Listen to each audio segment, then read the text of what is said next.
Hi everyone, good evening.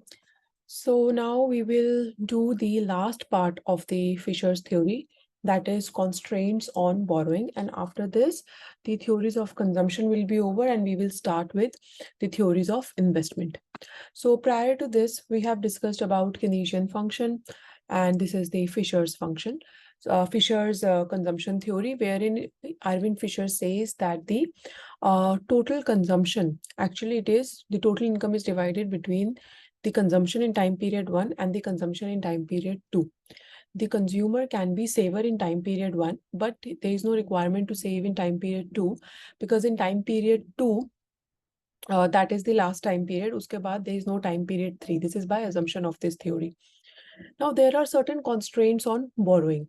Constraints on borrowing का मतलब है कि हो सकता है कि कंज्यूमर के ऊपर ये constraint हो कि वो फर्स्ट टाइम पीरियड में बोरो नहीं कर सकता.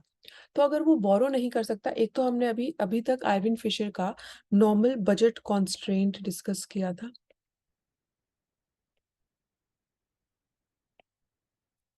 अब अगर हम इसके ऊपर एक और कॉन्स्ट्रेंट लगा देते हैं, मतलब एक और लिमिट लगा देते हैं, that is borrowing constraint. Borrowing constraint matlab that this consumer's consumption in time period 1 will always be less than equal to his income in time period 1. Less than equal to मतलब अगर कोई consumer suppose 200 rupees की उसकी income है, तो वो जो maximum consumption है वो 200 रुपीज का कर सकता है या 200 रुपीज से लेस का कर सकता है टाइम पीरियड 1 में, क्योंकि वो बोरो नहीं कर सकता. This is a constraint. Suppose एक ऐसी इकोनॉमी है जहाँ पे बोरोइंग अलाउड ही नहीं है, जहाँ पे कोई सिस्टम ऑफ लोन नहीं है. So in that case he is going to consume his total consumption in time period 1 will be equal to the total income in time period 1. Now from this borrowing constraint, either there can be a binding borrowing constraint,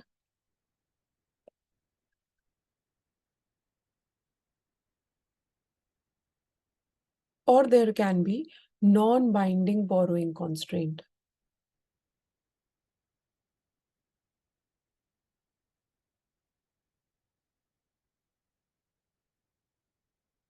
binding borrowing const पहले non binding करते हैं. Non binding borrowing constraint का ये मतलब होता है कि चाहे ये कॉन्स्ट्रेंट हो या ना हो, कंज्यूमर ने पहले ही सोचा हुआ था कि वो कंजम्पशन इन टाइम पीरियड 1 सिर्फ 180 ही करेगा.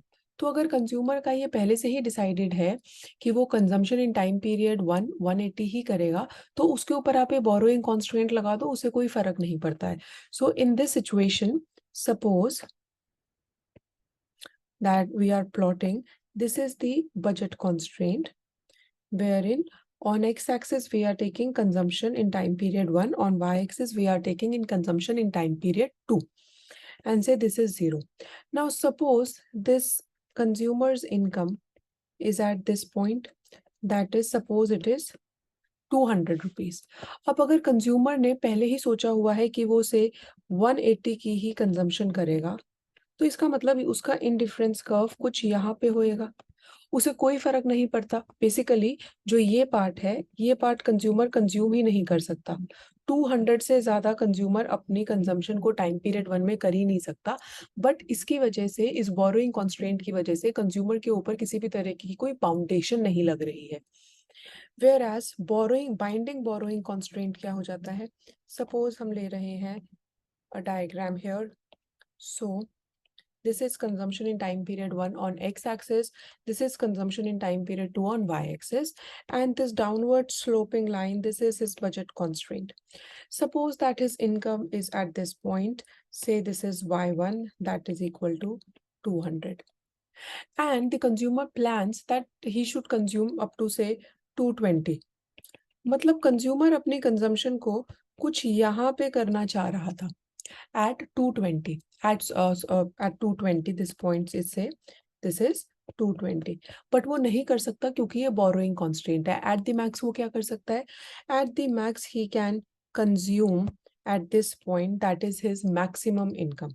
सो वो अपना इस IC2 पे ही कंज्यूम करेगा, and IC2 lies lower than IC1. सो उसका वो मैक्सिमम वेलफेयर तक नहीं पहुंच पाएगा अगर ये बोरोइंग कॉन्स्ट्रेंट उसके ऊपर किसी तरीके की बाउंडेशन लगाता है तो। ठीक है, जहां पे भी हमारा बाइंडिंग बोरोइंग कॉन्स्ट्रेंट हो जाएगा वहां पे y1 will be equal to c1, y2 will be equal to c2। और जहां पे नॉन बाइंडिंग बोरोइंग कॉन्स्ट्रेंट होगा वहां पे जो टोटल कंजम्पशन है वो उसकी प्रेजेंट वैल्यू पे डिपेंड करेगी। Okay, now let us discuss this formally with the help of notes. So constraints on borrowing, it basically says that it is, sorry, yes, that it is the inability of the consumer to borrow, and this prevents current consumption from exceeding the current income. जितना आपका income है उतना ही consumption होगा. Thus, a borrowing constraint can be expressed as the consumption in time period 1 will always be less than equal to income in time period 1, and this is termed as borrowing constraint or liquidity constraint. Now, this inequality states that the consumption in consumption in period 1 must be less than or equal to income in period 1. And so now the consumer's choice must satisfy both, that is the Fisher's intertemporal budget constraint as well as this budget constraint, this borrowing constraint. So here we have taken on x-axis we have taken consumption in time period 1, on y-axis we have taken consumption in time period 2, and this is the downward sloping budget line. ये जो हमारा dash budget constraint है ये actually ये display कर रहा है कि जितनी कंज्यूमर की इनकम है, जो हमने एग्जांपल लिया था, सपोज कंज्यूमर की इनकम 200 है तो कंज्यूमर इस 200 से ज्यादा कंज्यूम नहीं कर सकता है क्योंकि C1 should be less than equal to Y1 according to this borrowing constraint. तो ये जो हमारे ब्लैक से डैश शो किए हुए हैं, कंज्यूमर सिर्फ यहीं पे कंज्यूम कर सकता है, ये उसका बजट स्पेस है। सो वी से that the shaded area represents the combination of first period and second period consumer that the consumer can choose. Now, there can be non-binding borrowing constraint and there can be binding borrowing constraint. So non-binding borrowing constraint means that the consumer wishes to consume less in period 1 than he earns, or he wishes to consume equal to, we can say, and thus borrowing constraint is not binding, which means ये consumer के ऊपर किसी भी तरीके की कोई बाउंडेशन नहीं लगा रहा है. It does not affect and influence the consumption decisions of the consumer. Whereas binding borrowing constraint, here the consumer actually wishes to consume more than he earns in time period 1. But because he is not allowed to borrow, but the borrowing constraint prevents this outcome, and the best the consumer can do is to consume completely his first period income.